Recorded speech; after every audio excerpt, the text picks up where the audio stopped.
성경 말씀은 요한복음 16장 33절 말씀입니다. 또 한 군데 로마서 8장 37절 말씀입니다.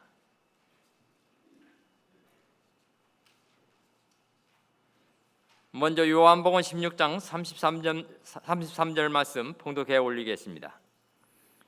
이것을 너에게 이루면 너희로 내 안에서 평안을 누리게 하려 함이라. 세상에서는 너희가 환난을 당하나 담대하라, 내가 세상을 이겼노라 하시니라. 로마서 8장 37절입니다. 그러나 이 모든 일에 우리를 사랑하시는 이로 말미암아 우리가 넉넉히 이겼느니라. 이는 하나님의 말씀이니라. 아멘.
할렐루야. 우리 한번 다 같이 인사하는 시간을 갖도록 하겠습니다. 주의 이름으로 사랑합니다. 한번 옆에 계신 분 보고 인사하겠습니다. 주의 이름으로 사랑합니다. 네, 감사합니다. 우리 호산나 성가대 아름답고 힘찬 찬양 진심으로 감사드립니다. 또 우리 헵시바 찬양팀 이렇게 찬양으로 저희를 인도해 주셔서 감사드립니다. 우리 영어권, 외국어권 성도님들 통역기가 잘 되는지 한번 확인하겠습니다. Can you hear the translations? You can hear the translations, right? Okay, thank you.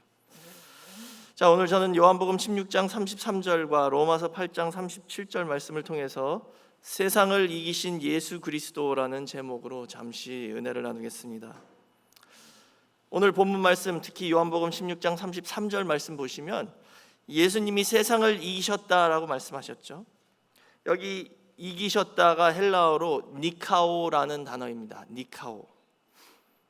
이 단어의 어근은 니케인데요. 저희에게는 나이키로 알려져 있죠. 우리 젊은이들이 좋아하는 운동화, 나이키 운동화 있죠.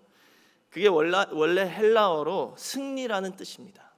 헬라어 발음은 니케인데 영어로 나이키로 이렇게 변형이 돼서 더 유명한 운동화가 되었습니다. 승리 그리고 이기는 것은 모든 사람이 다 좋아하죠. 지기를 원하는 사람은 하나도 없습니다. 모든 사람은 다 이기기를 원하고 승리하기를 원합니다. 스포츠를 봐도 이겨야지 인기가 많잖아요. 이기는 팀을 좋아하고 이기는 선수를 좋아하죠. 또 세상에서도 돈을 많이 벌고 성공하고 이기면은 진짜 어깨에 힘이 들어가죠. 그러나 모든 사람이 다 이길 수는 없습니다. 그게 인생입니다. 이기는 사람이 있으면 지는 사람도 있는 거예요. 근데 그것보다 더 중요한 것은 오늘 저희는 이 성경을 통해서 진정한 승리가 무엇인지, 진짜 이기는 게 무엇인지 이것을 깨달아야 된다는 것이죠. 저희는 살아가면서 이기는 것에 너무 신경을 쓰다 보니까 진정한 승리가 무엇인지 잊어버릴 때가 너무 많이 있습니다. 예를 들어서 이 세상에서 복권 타는 것도 이겼다고 그러잖아요. 복권을 이겼다고 그러죠. 근데 통계를 보면 복권에서 이기신 분들 중에 잘 되신 분들이 많지 않더라고요. 복권은 이겼지만 그 후에 인생이 망가지는 거예요. 도박을 하고 마약을 하고 여러 가지 인생의 문제가 있죠. 심지어는 복권을 탄 후에 자살하신 분들도 있더라고요. 역사를 봐도 그 순간은 이겼지만 혹은 그 작은 전투 하나는 이겼지만 큰 그림을 봤을 때 전쟁을 진 사람들이나 또 나라들이 있습니다. 예를 들어서 2차 대전 때 일본이 진주만을 폭격했죠. 그 순간에는 일본이 이겼습니다. 진주만을 폭격했고 미국이 한 방 먹은 거죠. 그런데 그 작은 전투 하나 이기기 위해서 어떻게 됐습니까? 그것 때문에 미국이 2차 대전에 개입하게 되었고 그리고 그것 때문에 결국 일본은 전쟁을 지게 되었습니다. 그러니까 저희는 잘 생각해 봐야 되는 게 뭐냐 하면요, 지금 순간 내 앞에 있는 이 작은 전투 하나를 이기기 위해서 큰 그림을 봤을 때 내가 전쟁을 진다 하면 그것은 후퇴 한번 하든지 포기를 할 수 있는 그런 지혜가 있어야 된다는 것이죠. 저희의 삶 가운데 이런 결정을 내려야 할 시점이 많이 있습니다. 당장 내 앞에 있는 싸움을 싸워서 이길 때 내가 얻는 게 무엇인가? 어떤 이득을 얻는가? 아니면 더 큰 그림을 볼 때 이 싸움은 피해가는 것이 좋을까?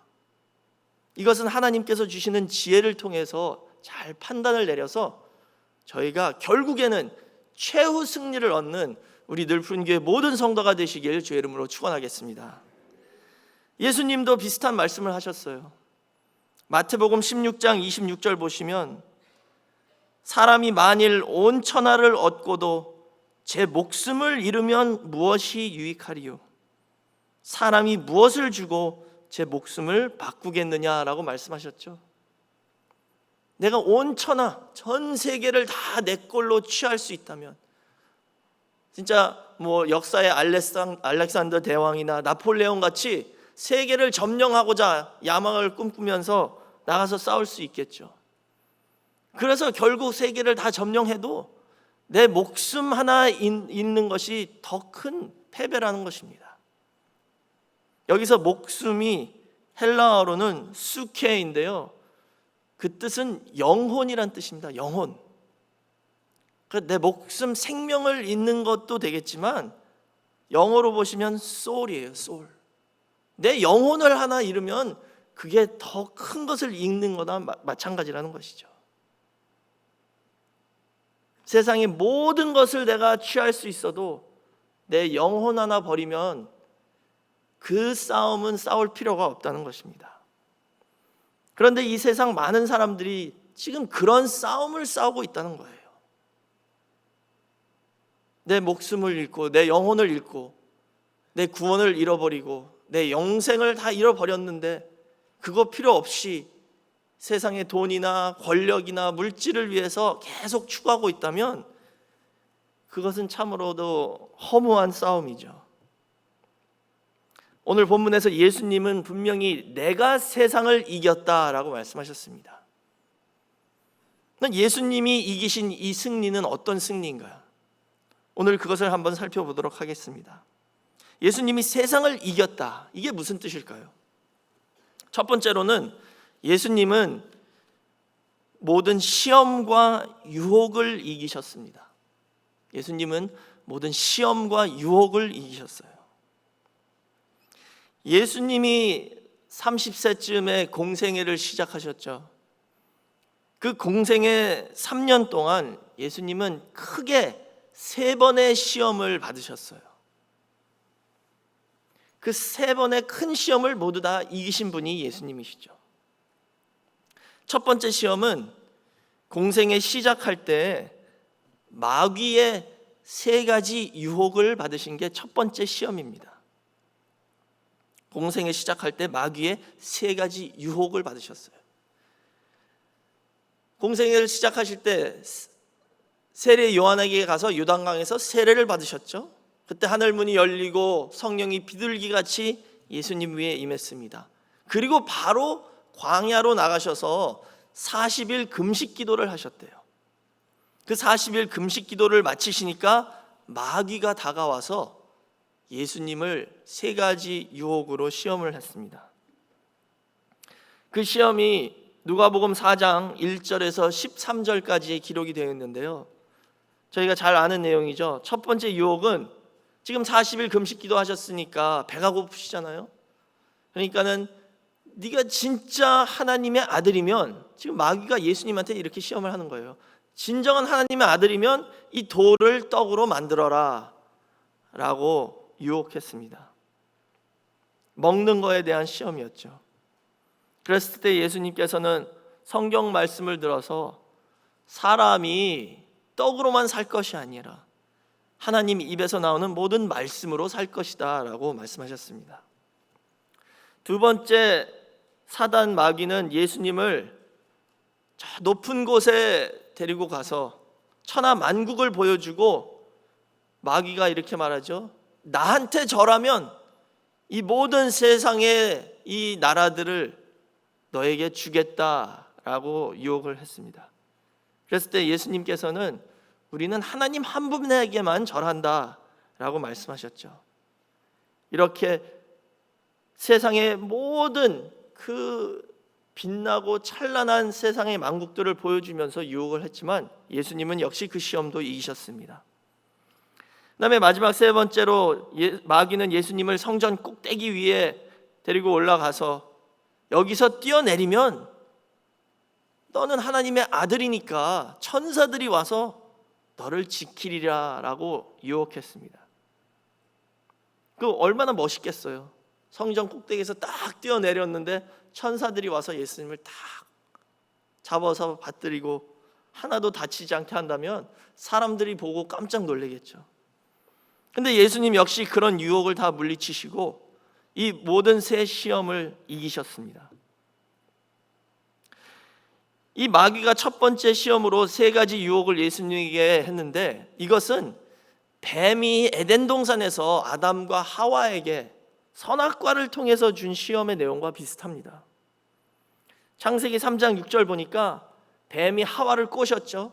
그때 하와가 그 선악과를 보니까 여자가 그 나무를 본즉 먹음직도 하고 보암직도 하고 지혜롭게 할 만큼 탐스럽기도 한 나무인지라 라고 나와 있어요.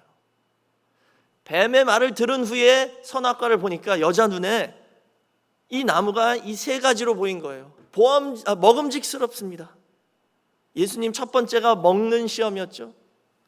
두 번째는 보암직스러워요. 예수님의 두 번째 시험, 천하만국을 보여주면서 유혹을 했어요. 그 다음에 세 번째는 지혜롭게 할 만큼 탐스러운 나무였습니다. 너무 탐이 나요. 이 세 가지 시험을 아담과 하와는 통과하지 못해서 타락했지만, 예수님은 마귀를 물리치고 이 세 가지의 유혹을 물리치시고 이기셔서 구세주 예수 그리스도로 공생의 3년 동안 우리를 위하여 이렇게 구원을 베푸셨습니다. 근데 요한일서 2장 15절에서 17절 말씀 보시면, 거기 특별히 요한일서 2장 16절에 이 세상, 우리가 살고 있는 이 세상에 대해서 세 가지로 표현을 하고 있죠. 요한일서 2장 15절에 이 세상에 있는 것을 사랑하지 말라라고 하나님께서 저에게 말씀하고 있습니다. 세상을 사랑하면 아버지 사랑이 그 사람 속에 없대요. 우리는 세상 사랑하면서 아버지도 사랑할 수 없다는 거예요. 세상 사랑하면 세상이 내 안에 있는 거고, 아버지 사랑하면 아버지가 내 안에 계신 것이죠.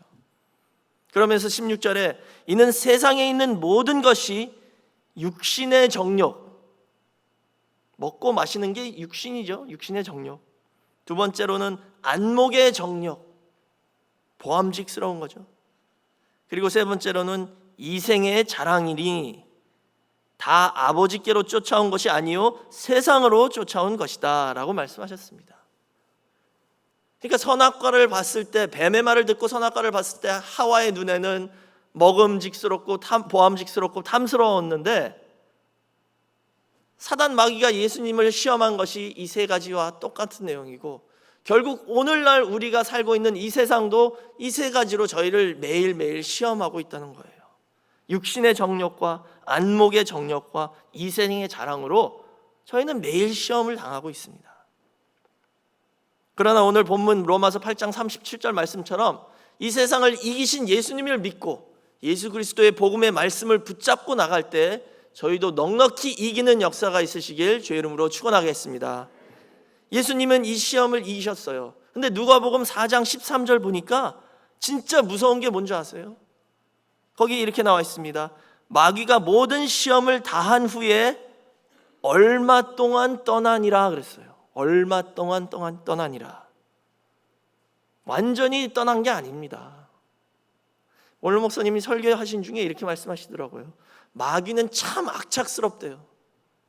이 얼마 동안 떠났다라는 뜻은 뭐냐면 다시 올 기회를 노리고 있다는 거예요. 틈만 나면 또 온다는 뜻입니다. 그래서 그 원로 목사님이 설교 중에 하신 말씀이 뭐냐면요, 하나님도 이 땅에 오신 후에 육신을 입고 예수님으로 오셨잖아요. 하나님도 이 땅에 오신 후에 태어나실 때부터 가실 때까지 한 번도 유혹이나 시험이 없었을 때가 없대요. 매 순간마다 있었다는 것이죠. 아니 심지어 하나님도 그러시다면 저와 여러분은 어떻겠습니까?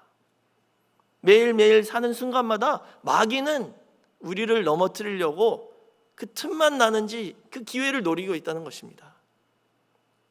그래서 우리 늘푸른교회 모든 성도님들은 구속사의 말씀을 붙잡고 기도하는 가운데 매일매일 깨어있는 성도 모두가 되시길 주의 이름으로 축원하겠습니다.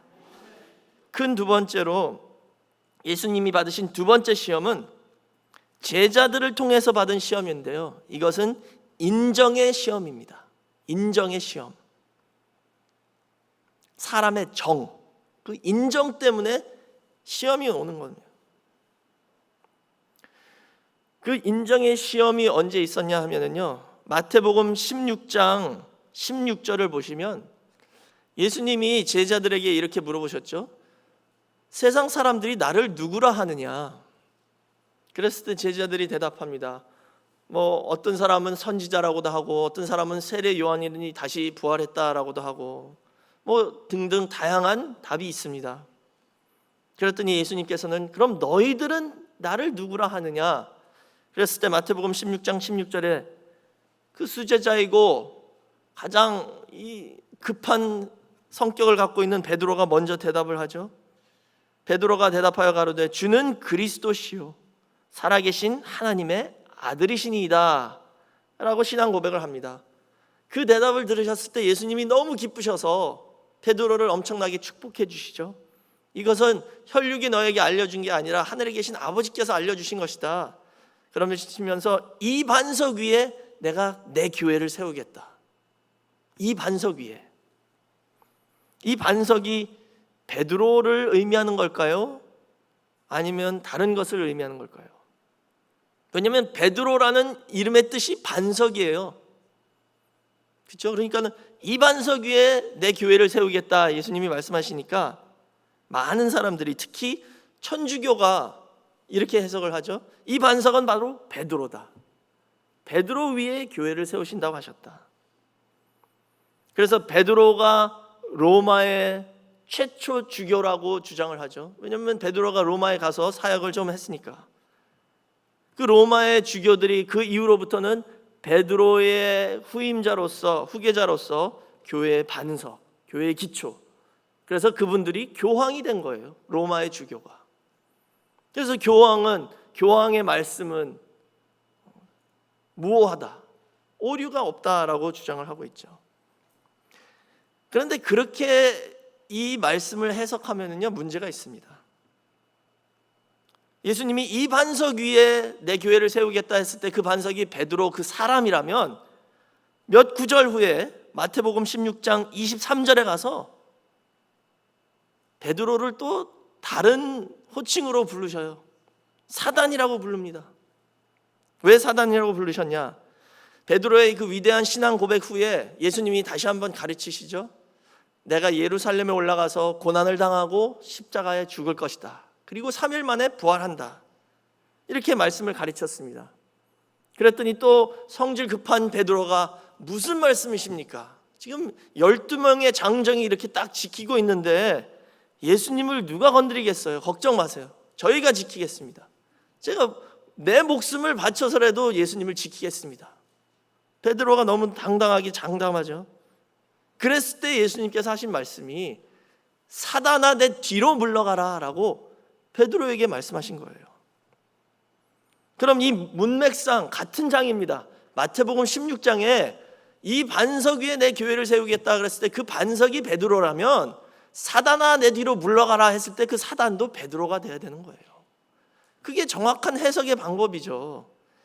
지금 같은 장에서 어떻게 두 가지 다른 해석 방법을 저희가 취할 수 있겠습니까? 그래서 그게 문제가 되는 겁니다. 그렇다면 반석은 무엇이고 사단은 무엇입니까? 이 반석은 베드로의 신앙 고백을 의미합니다. 그 베드로 마음 안에 있었던 그 믿음이 신앙 고백으로 나온 그 신앙 고백이 바로 반석이죠. 그런 신앙 고백 위에 예수님께서는 이 교회를 세우셨다는 거예요. 모든 기독교 교회에는 예수는 그리스도시요 하나님의 아들이십니다 라는 신앙 고백이 있어야 된다는 것이죠. 그런 신앙 고백이 없으면요, 아무리 십자가를 달아도 아무리 교회라 해도 그것은 진짜 교회가 아닙니다.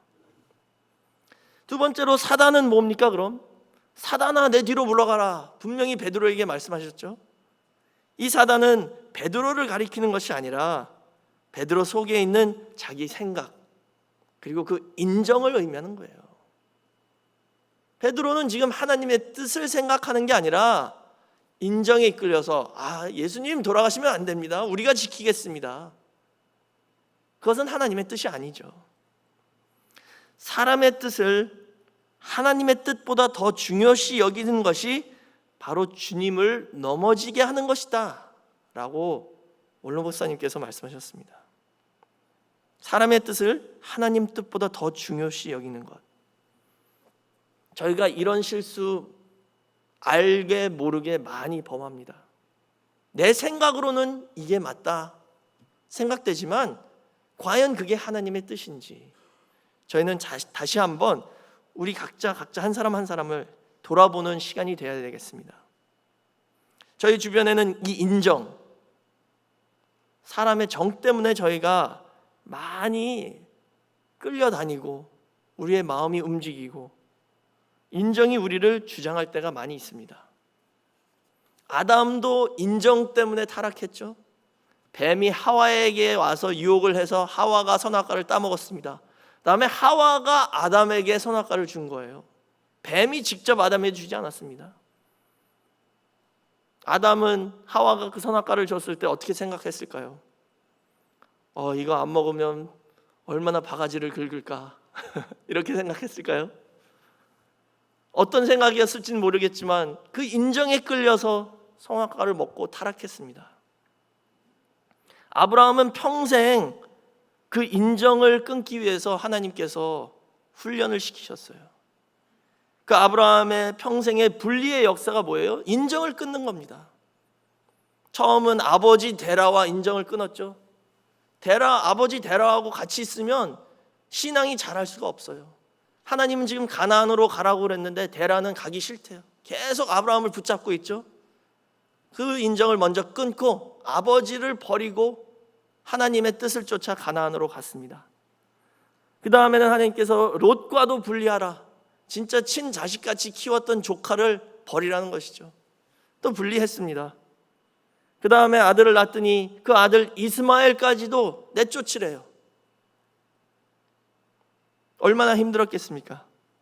그러나 그 뜻에도 순종을 했고, 그리고 제일 마지막에는 100세에 난 아들, 약속의 아들 이삭, 마지막 애착이죠. 그 이삭까지도 죽여서 바치라 라고 하나님께서 말씀하셨어요. 우리 인간 생각으로, 인정으로 생각을 해보면 이 하나님이 어떻게 이런 말씀을 하실 수 있을까? 말도 안 된다라고 생각할 수 있죠. 그러나 이 아브라함의 분리의 역사는 분명히 하나님의 뜻입니다. 어떤 뜻이냐? 인정을 내려놓고 하나님의 뜻을 붙잡는 연습을 시키시는 거예요. 마지막 애착인 이삭을 번제로 바치라라고 말씀하셨을 때 하나님께서는 지금 마귀가 들어올 수 있는 그 시험의 통로를 완전 봉쇄하시는 과정이에요. 왜? 사단 마귀의 시험은 여러 방면으로 저에게 들어오지만 그 중에 하나가 뭡니까? 인정입니다. 내가 사랑하는 아내 혹은 남편, 내 자식, 식구들, 내 친구, 그 정 때문에 시험이 들어올 때가 많이 있다는 것이죠. 이삭을 버리게 하신 시험은 뭐냐? 그 시험의 통로를 완전히 막아버리신 거예요. 마지막 애착인 이삭까지도 버릴 수 있는 믿음이 있다면 사단 마귀의 시험이 들어올 틈이 없어진다는 것이죠. 사랑하는 성도 여러분, 예수님도 그런 인정의 시험을 다 이기시고 세상을 이기었다라고 말씀하셨습니다. 저와 여러분도 이제는 내 사랑하는 식구들 다 버리라는 뜻이 아니죠. 이것은 우선과 차선을 말씀드리는 겁니다. 하나님의 뜻이 항상 먼저인 삶을 살 때에 그 주변의 관계는 그 차후로 되는 것이고, 더 나아가서 하나님께서 그 모든 관계를 회복시켜 주시고 지켜주시고 우리 사랑하는 권속들을 지켜주신다는 것을 믿으시고, 이제는 오직 하나님과의 그 관계를 가장 중요한 관계로 여기시면서 매일매일 시험에서 승리하는 저와 여러분이 되시길 주의 이름으로 축원하겠습니다. 큰 세 번째로 예수님이 마지막으로 받으신 세 번째 시험, 그리고 가장 어려운 시험이 바로 자기 자신과의 싸움이었습니다. 자기 자신의 시험이죠. 내부의 싸움. 인간 경험 중 최고 심각한 시험이 바로 이 마지막 시험, 자신과의 싸움이다라고 말씀하고 있습니다. 이 마지막 시험은 예수님이 십자가 달리시기 직전에 겟세마네 동산에서 기도하실 때에 있었습니다. 그게 마태복음 26장 36절에서 46절에 기록되어 있죠. 이때 예수님은 십자가가 바로 앞에 있었다는 걸 아시고 성경을 보시면 심히 고민하여 죽을 지경이다라고 말씀하셨어요. 십자가가 분명히 이제 코앞에 왔습니다. 어떻게 해야 할까? 하나님 자신에게도 이 유혹이 자기 자신의 시험으로 다가오고 있습니다. 그래서 성경이 저희에게 항상 깨어 있으라라고 말씀하시죠. 예수님께서는 이 마지막 시험에서 죽기까지 복종하는 그 결심으로 저희에게 참된 승리를 보여주셨습니다. 예수님이 3번 기도하실 때 이 십자가의 잔이 나에게로부터 옮겨주시기를 기도했지만 항상 그 끝에 아버지여 나의 원대로 마옵시고 아버지의 뜻대로 하옵소서라고 3번을 기도하셨습니다. 이게 바로 예수님의 승리의 비결이죠. 자기 자신의 뜻을 내려놓고 아버지의 뜻을 받들겠다라고 결심한 것이 예수님의 승리의 비결이었습니다. 그래서 이 기도라는 것은 내 자신과 싸우는 시간입니다. 그래서 기도가 참 어려운 거예요. 원로 목사님이 항상 그러셨잖아요. 기도는 중노동이다. 이게 쉬울 수가 없다는 겁니다. 왜? 기도는 내 자신과 싸우는 시간이기 때문에. 그리고 그 내 자신과의 싸울 때의 무기, 내 총알은 뭐냐? 바로 말씀이에요. 말씀을 기초로 한 기도가 나올 때 우리 자신과 싸워서 승리할 수 있고 이길 수 있고 하나님 아버지의 뜻을 받들 수 있다는 것이죠. 예수님께서는 이 싸움이 얼마나 힘드셨는지 애쓰고 힘쓰셔서 기도하실 때에 땀방울이 핏방울같이 변했다라고 기록하고 있습니다. 땀방울이 핏방울이 되어서 나왔다는 것이죠. 이렇게 자기 자신을 내려놓고 십자가에 죽으시기를 결심하는 싸움에서 승리하심으로 전 인류를 구원할 수 있는 구세주로서 예수님이 십자가에 달리셨습니다. 그리고 그 승리를 오늘 저와 여러분에게 주신다는 것을 믿으시기 바랍니다. 큰 두 번째로는 예수님은 선으로 악을 이기셨습니다. 예수님의 세상을 이기셨다가 어떤 의미인지 우선 첫 번째로는 공생애 중에 3번의 큰 시험을 이기셨죠. 그 다음에 큰 두 번째로 예수님이 세상을 어떻게 이기셨냐 하면 예수님은 선으로 악을 이기신 거예요. 저희 다 같이 로마서 12장 17절에서 21절 한번 찾아서 읽어보도록 하겠습니다. 로마서 12장 17절에서 21절 말씀입니다.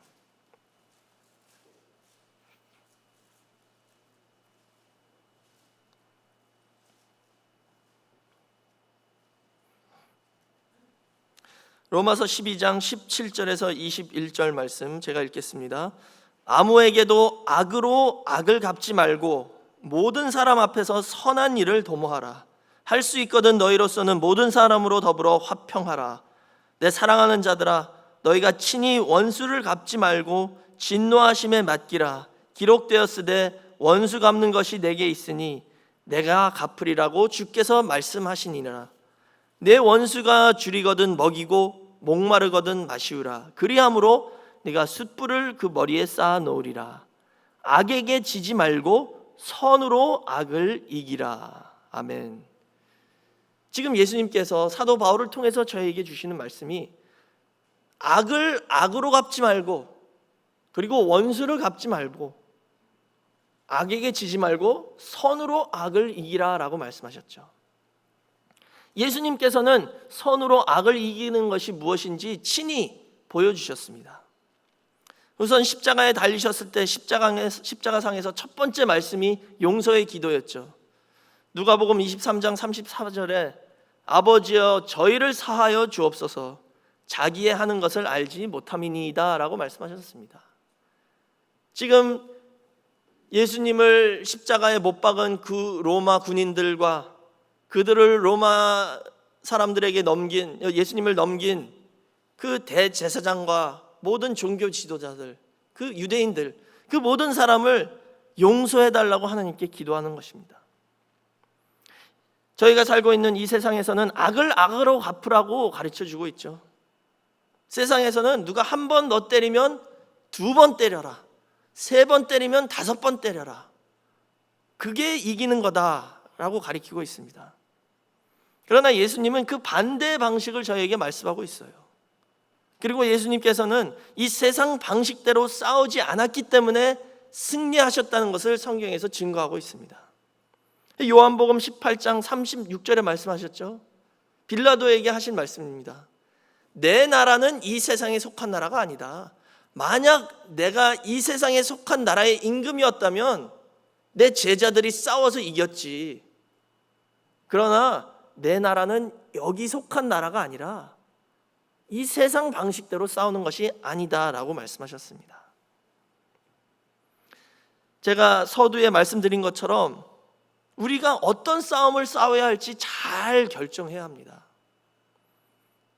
내가 지금 이 작은 전투에 싸워서 이김으로 큰 전쟁에 이길 수 있을까? 근데 쓸데없이 싸우다가 내 힘만 다 소모하고 큰 그림을 봤을 때 큰 전쟁을 진다면 그런 싸움은 싸울 필요 없는 것이죠. 예수님께서는 이 세상에서 승리하기 위하여 말씀대로 성경적으로 승리하기 위해서 어떻게 싸워야 하는지를 보여주셨습니다. 그것은 바로 선으로 악을 이기라는 거예요. 남이 악을 했을 때 똑같이 더 강력한 악으로 갚지 말고 그것을 선으로 이기는 것이 바로 진정한 승리라는 것을 보여주고 있습니다. 이렇게 하기 위해서는 용서와 사랑이 필요하다는 것이죠. 그러면 마지막으로 선으로 악을 이기면 뭐가 좋을까요? 그거는 그냥 지는 것을 포장하는 것이 아니냐. 많은 세상 사람들이 이렇게 얘기하고 있습니다. 선으로 악을 이기면 나한테 오는 이득이 뭘까? 악으로 악을 갚으면요 평생 원수가 됩니다. 악을 악으로 갚으면 평생 그 사람하고 전쟁이에요. 죽을 때까지 싸우는 겁니다. 왜? 내가 악을 악으로 갚으면 그 사람은 또 악으로 갚을 것이고 계속 주고받고 그러다 죽을 때까지 싸우고요. 심지어는 세대를 넘어서 후손들까지 그 싸움을 계속 이어받았습니다. 그 반면에 선으로 악을 이기면 나의 편이 생기는 겁니다. 나의 친구가 하나 생기는 거고 내 식구가 하나 생기는 거예요. 이게 예수님께서 저에게 보여주신 진정한 승리이죠. 예수님이 선으로 악을 이기셨을 때 어떻게 됐는지 2가지 예만 말씀드리고 마치겠습니다.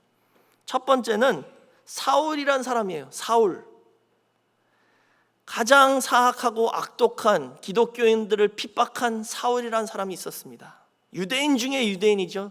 아주 지독한 사람입니다. 율법주의자이고 이 사람은 기독교라는 이 이단파가 잘못됐다는 것을 확신하고 예수 믿는 사람들은 찾아다니면서 죽이려고 했어요. 그래서 심지어는 대제사장에게 공문을 받아가지고 저 먼 다메섹까지 가고 있었습니다. 다메섹은요 저 북쪽 엄청 먼 곳이에요. 근데 지금 자기 자비를 돈을 들여서 그 먼 데까지 가가지고 기독교인들을 체포하고 죽이기 위해서 가고 있는 겁니다. 그렇게 가장 악독한 사람이었는데 그 다메섹 가는 길에 예수님이 빛 가운데 나타나셨죠. 사울아 사울아 너는 왜 나를 핍박하느냐 라고 그 음성이 들렸습니다. 그때 사울이 그 빛이 너무 강렬해서 땅에 엎드렸대요. 그러면서 누구십니까? 주님은 누구십니까? 물었죠. 그랬을 때 하신 말씀이 네가 핍박하는 예수다 라고 대답하셨습니다. 그리고 사울은 그때 눈이 멀어서 볼 수 없었습니다. 그래서 어떤 사람이 손을 붙잡고 이끌어서 아나니아라는 어느 집에 갖다 두고 아나니아라는 제자를 예수님이 보내셔서 안수해 주라고 했습니다. 안수했더니 눈이 보였죠. 그 이후로 사울은 바울이 되어서 가장 위대한 대사도, 이방을 담을 그 큰 그릇이 되었다는 것입니다. 예수님은 지금 하나님이시잖아요. 이 사울 나쁜 놈이야, 바로 심판하실 수 있었습니다. 바로 죽이실 수도 있었어요. 바로 치실 수도 있었습니다. 입을 막으실 수도 있고 하실 수 있는 게 너무나도 많습니다. 아니, 어떻게 저런 악한 사람이 기독교인으로 개종할 수 있을까? 제자들이 놀라서요, 처음에는 근처에 안 갔습니다. 바울이 변했다 소문을 들었죠. 안 믿는 거예요. 말도 안 된다. 저 사람 우리 편에 서게 하면 안 된다.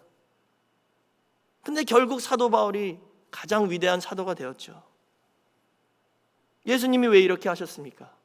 예수님은 지금 선으로 악을 이기는 방법을 보여주신 거예요. 그 사람을 죽임으로 이기는 게 아니라 그 사람을 내 사람으로 만들 때 진정한 승리가 있다는 것을 믿으시기 바랍니다. 사울을 바울로 변하게 하신 분이 주님이신 것이죠. 두 번째로 예수님이 선으로 악을 이기신 것은 십자가상에서 우편 강도입니다. 예수님이 십자가 달리셨을 때 세 명이 같이 달렸죠. 그러니까 예수님까지 세 명이 달렸습니다. 좌우에 강도 하나씩 달렸죠.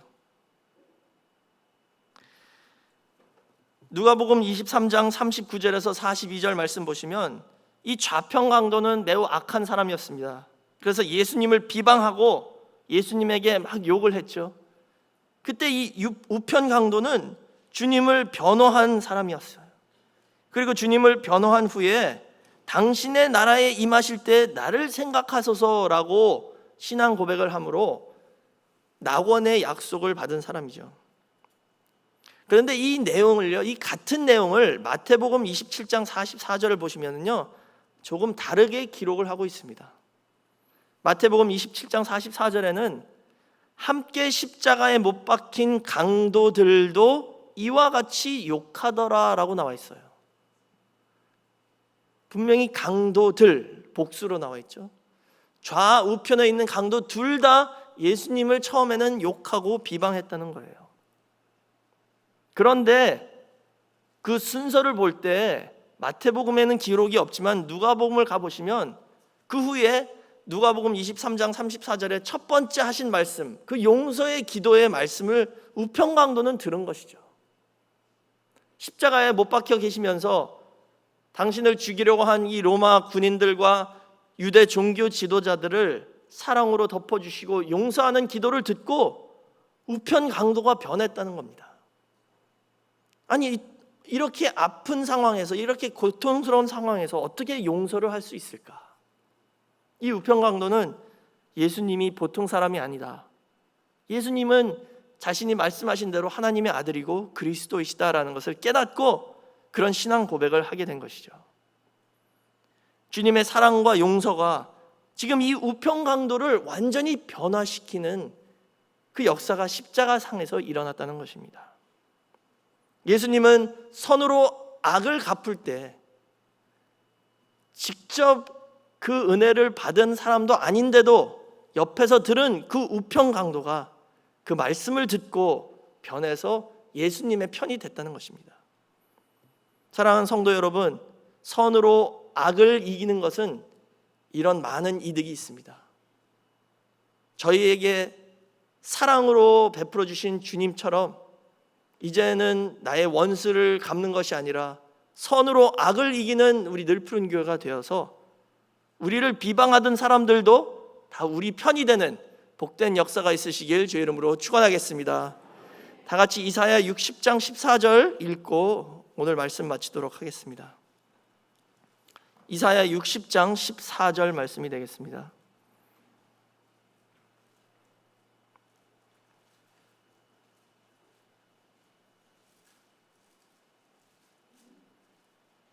제가 읽겠습니다. 이사야 60장 14절 말씀. 너를 괴롭게 하던 자의 자손이 몸을 굽혀 내게 나오며 너를 멸시하던 모든 자가 내 발 아래 엎드려 너를 일컬어 여호와의 성읍이라 이스라엘의 거룩한 자의 시온이라 하리라. 이는 하나님의 말씀이니라. 아멘. 예수님이 이렇게 하셨잖아요. 예수님을 비방하고 괴롭히던 모든 자가, 모든 무릎이 예수 그리스도의 이름 앞에 무릎 꿇는 역사가 있었습니다. 그것을 힘으로 한 게 아니라, 권세로 하신 것이 아니라 사랑으로, 용서로, 선을 악으로 이기실 때 이런 역사가 있었다는 것을 기억하시고, 우리 늘푸린 교회도 이제는 악을 선으로 이기는 교회가 되시길 주의 이름으로 축원하겠습니다. 기도하겠습니다. 사랑이 많으신 아버지 하나님, 감사합니다. 오늘도 저에게 은혜를 베풀어 주셔서 하나님의 전에 나와 예배드리며 악을 선으로 이길 수 있는 그 비결을 가르쳐 주심을 진심으로 감사드립니다. 우리의 육의 생각을 버리고 주님을 붙잡고 구속사의 말씀만을 붙잡고 나아가 승리하는 교회가 될 수 있도록 인도하여 주시옵소서. 악을 선으로 이길 수 있는 은혜와 능력 허락하여 주시고, 저희가 서로를 사랑하며 용서하며 이제는 말씀으로 모든 것을 덮을 수 있는 그런 장성한 신앙인들이 모두 될 수 있도록 인도하여 주시옵소서. 반드시 이루어 주실 것을 믿고 감사드리며 예수님의 이름으로 기도드렸사옵나이다. 하나님께 영광 돌리겠습니다.